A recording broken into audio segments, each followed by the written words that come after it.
Hi! Ako po si Butch Pascua ng Ayos Lang Kaibigan. Alam niyo ba, may niluluto ang FEBC Philippines ngayon.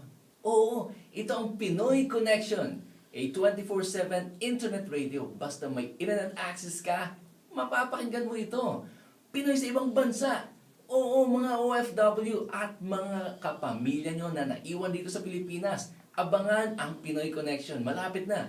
June 1, ito ay kasabay ng 65th year anniversary celebration ng FEBC Philippines. Kaya ipanalangin at abangan po at ipagsabi na rin na kung matutuwa ka dito, kaibigan, merong mga kwentuhan, may mga musika, may mga pinakasariwang balita, meron ding counseling at help desk din. Kaya abangan po, ipanalangin nga po ang Pinoy Connection. Ipanalangin natin din ang mga staff na bumubuo nito. Kaya po sana sa nalalapit na pagsasahimpapawid nito ay ipagbigay alam sa mga kamag-anak at mga kapamilya. Miski malayo ka sa iyong mga kaibigan, kapamilya, kababayan, ilalapit ng Pinoy Connection sa iyo ang Pilipinas. Higit sa lahat, ilalapit ka sa ating Panginoon na tunay na nagmamalasakit, tunay nagmamahal sa iyo